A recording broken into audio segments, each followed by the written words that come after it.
दोस्तों, बॉलीवुड बाहरी लोगों के लिए हमेशा के लिए सपनों की दुनिया रहा है और युवाओं का सपना होता है कि वो इसका हिस्सा बने। लेकिन आउटसाइडर्स के लिए ये इतना आसान नहीं होता जितना कि इनसाइडर्स के लिए होता है। बाहरी लोग भी खूब कोशिश करते हैं कि किसी भी तरह से जुगाड़ लगाकर एक बार बॉलीवुड में एंट्री मिल जाए और लोग इसके लिए कुछ न कुछ जतन करते ही रहते हैं।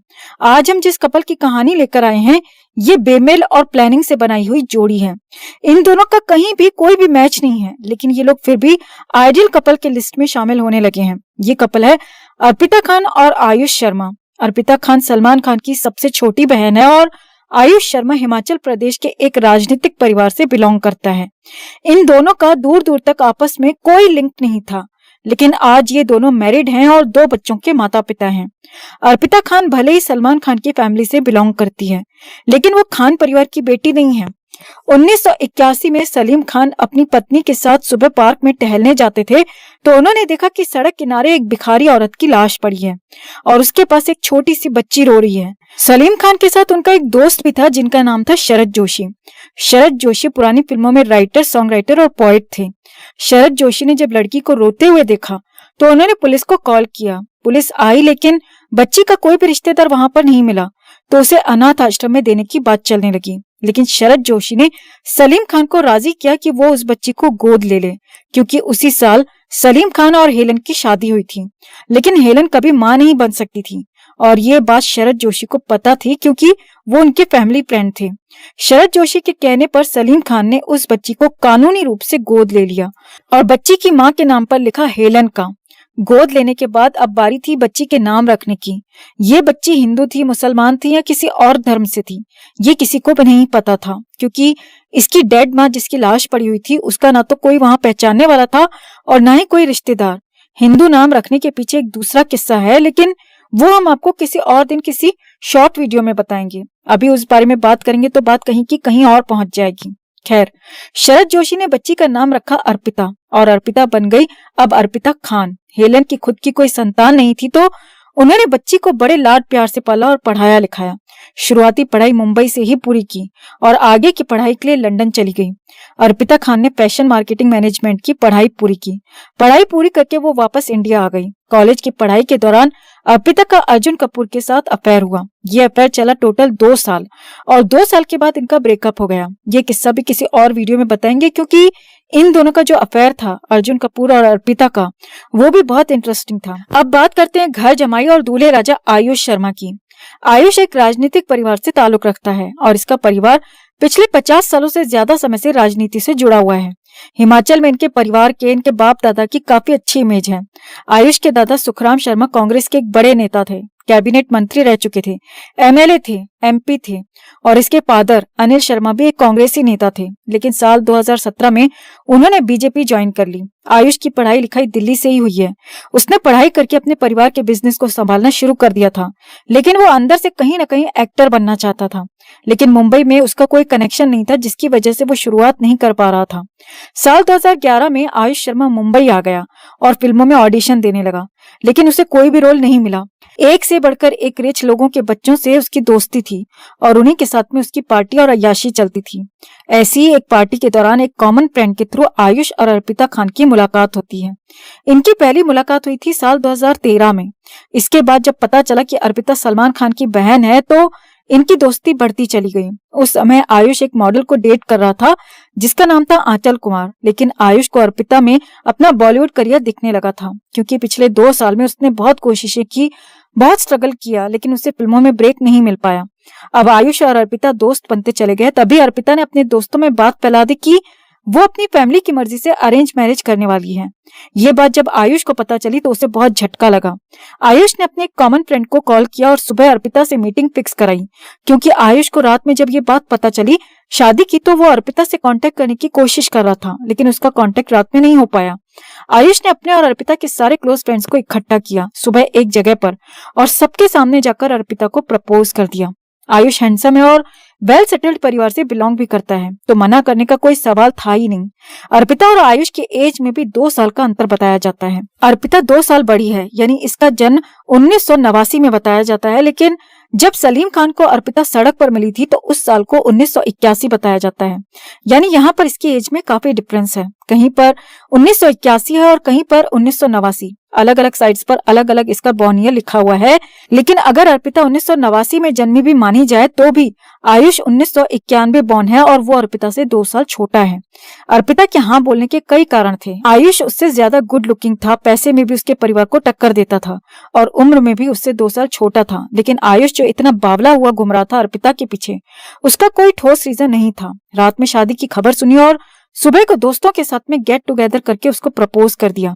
मतलब ऐसे थोड़ी था कि अर्पिता अगले ही दिन शादी करके हनीमून पर निकल जाती और फिर आयुष को मिलती ही नहीं, लेकिन आयुष ने बहुत चालाकी से, बहुत तरीके से फील्डिंग बिछाई और अर्पिता को ये यकीन दिलाया कि वो उससे सच्चा प्यार करता है और शादी भी करना चाहता है। अर्पिता और आयुष का अफेयर दिसंबर 2013 में शुरू हुआ और 10 से 11 महीने के बाद ही नवंबर 2014 में दोनों ने शादी कर ली। जब इन दोनों की शादी की बात मीडिया में आई तो मीडिया में ये बात फैल गई कि आयुष शर्मा अपने फिल्मी करियर को बनाने के लिए ही अर्पिता से शादी कर रहे हैं, क्योंकि इन दोनों का कहीं से भी कोई मेल था ही नहीं। इसके बाद सलमान खान तक ये बात पहुंची तो उसने आयुष से मीटिंग की और इस बारे में बात की खुलकर। तब आयुष ने अपने आप को सही साबित करने के लिए अपने फोर आर्म पर अर्पिता के नाम से टैटू बनवाया। टैटू गुदवाने से प्यार कैसे साबित हो जाता है ये तो भगवान ही जाने, लेकिन साल 2014 में इन दोनों ने शादी कर ली। सलमान खान को आयुष पर कहीं न कहीं शक था और यही वजह थी कि शादी के बाद आयुष को तुरंत फिल्मों में लॉन्च नहीं किया गया। सलमान खान के कहने पर ही आयुष और अर्पिता ने अपना पहला बच्चा जल्दी से प्लान किया और शादी के सिर्फ 1.25 साल बाद ही दोनों ने पहले बच्चे को जन्म दे दिया। पहला बच्चा हुआ था मार्च 2016 में, यानी शादी के ठीक 15 महीने बाद। सिर्फ 24-25 साल की एज में आयुष पिता बन गया, क्योंकि उसे खान परिवार को विश्वास में लेना था, वरना बॉलीवुड में लोग 35 से 40 साल से पहले बच्चे करते ही नहीं हैं। और इसके पीछे लॉजिक भी दिया जाता है कि वो अभी अपने करियर पर ध्यान देना चाहते हैं, बच्चों पर ध्यान नहीं दे सकते। लेकिन इसका पहला बेबी खान परिवार में अपना विश्वास बनाने के लिए था। पहला बेबी हुआ साल 2016 में और उसके बाद आयुष को लॉन्च कराने की तैयारियां शुरू हो गईं। 2017 में फिल्म लव यात्री की शूटिंग शुरू हुई और साल 2018 में ये फिल्म रिलीज हुई। फिल्म सलमान खान के प्रोडक्शन में बनी थी, तो इसीलिए बस नाम की फिल्म थी और कहानी के नाम पर उसमें खुद सलमान खान की तरह छिछोरापन कूट कूट कर भरा हुआ था। फिल्म बॉक्स ऑफिस पर बुरी तरह से फ्लॉप साबित हुई। इस फिल्म के फ्लॉप होने पर भी आयुष शर्मा का नाम थोड़ा बहुत मीडिया में आ चुका था, क्योंकि फिल्म के अंदर आयुष शर्मा नहीं बल्कि सलमान खान का जीजा लॉन्च हुआ था, तो चर्चा होनी लाजमी थी। पहली फिल्म के बाद सलमान खान चाहता तो अगली फिल्म आसानी से दिला सकता था, भले ही पहली फिल्म फ्लॉप थी। लेकिन यहाँ पर आयुष को अभी भी दूसरा बच्चा करके अपनी फैमिली कंप्लीट करके खान परिवार को पूरी तरह से अपने यकीन में लेने का समय था। 2019 में आयुष और अर्पिता ने अपनी दूसरी संतान एक बेटी को जन्म दिया। इसके बाद सलमान ने 2020 में अपने अंडरवर्ल्ड डॉन महेश मांजरेकर से बोलकर आयुष के लिए एक फिल्म बनवाई। इस फिल्म को भी खुद सलमान खान ने ही प्रोड्यूस किया था। ये फिल्म थी अंतिम। अंतिम 2020 में बननी शुरू हुई और 2021 में रिलीज हुई। खुद सलमान ने इस फिल्म के अंदर साइड रोल प्ले करके अपने छपरी फैंस को लूज मोशंस लगाने का काम किया। ये फिल्म भी बॉक्स ऑफिस पर बुरी तरह से फेल साबित हुई। हालांकि आयुष की एक्टिंग और उसके लुक को इस फिल्म में उसकी पिछली फिल्म के मुकाबले अप्रिशिएट किया गया, लेकिन खाली अप्रिसिएशन से बजट रिकवर नहीं होता। अभी आयुष के पास सिर्फ एक फिल्म है जिसका नाम है क्वाथा। उसमें आयुष के साथ कैटरीना कैफ की छोटी बहन इसाबेल कैफ भी लीड रोल प्ले कर रही है। आयुष सलमान खान की फिल्म कभी ईद कभी दिवाली में भी एक रोल प्ले करने वाला था, लेकिन आयुष अपना रोल थोड़ा बड़ा कराना चाहता था। इसी बात पर उसकी फिल्म मेकर्स के साथ बहस हो गई। इसके बाद ये बात सलमान खान तक पहुंची। सलमान और आयुष में भी इसी बात पर आर्ग्यूमेंट हुई और आयुष ने अपने आप को इस फिल्म से अलग कर लिया। अब आयुष और सलमान का रिश्ता थोड़ा शांत चल रहा है और जो खबरें हैं इन दोनों के बीच की वो भी बाहर नहीं आ पा रही हैं। अब आने वाले समय में पता चल जाएगा कि सलमान आयुष को अभी और भी सपोर्ट करेगा या औरों की तरह सर पर बिठाकर जमीन पर पटक देगा। वैसे अब आयुष और अर्पिता का रिश्ता भी खुद आयुष के करियर पर टिका हुआ है। अगर सलमान खान ने आयुष को सपोर्ट नहीं किया तो आयुष का करियर बनना बहुत ज्यादा मुश्किल हो जाएगा, क्योंकि खुद आयुष में लीड एक्टर जैसी कोई भी बात नहीं है। इसके अंदर ऐसा कोई गुण नहीं है वो अपने दम पर फिल्में झटक पाए, इसके अंदर इतना टैलेंट भी दिखाई नहीं देता। और सलमान खान ने सपोर्ट किया तो शादी भी चलेगी और इसका करियर थोड़ा बहुत आगे भी चल सकता है, वरना ये शादी भी अपने आने वाले समय में दम तोड़ देगी। आयुष 2 से 2.5 साल तक दर दर भटका और तब भी उसे फिल्मों में मौका नहीं मिला था। उसके पास अर्पिता ही एकमात्र रास्ता था जिससे वो इंडस्ट्री में एंट्री ले सकता था, वो भी बहुत आसानी से। ऐसा ही एक केस पुलकित सम्राट का है, वो भी 4 दिन का जीजा बना था। आयुष जब अर्पिता के साथ में पार्टीज में मीडिया के सामने होता है तब उसका जो फेस है, उसके जो एक्सप्रेशंस हैं, उससे साफ दिखता है कि अर्पिता और उसके बीच बहुत अच्छी बॉन्डिंग नहीं है। लेकिन अब देखना होगा कि कब तक ये बेमतलब की शादी चलेगी और कब तक घर जमाई सुपरस्टार बन पाएगा।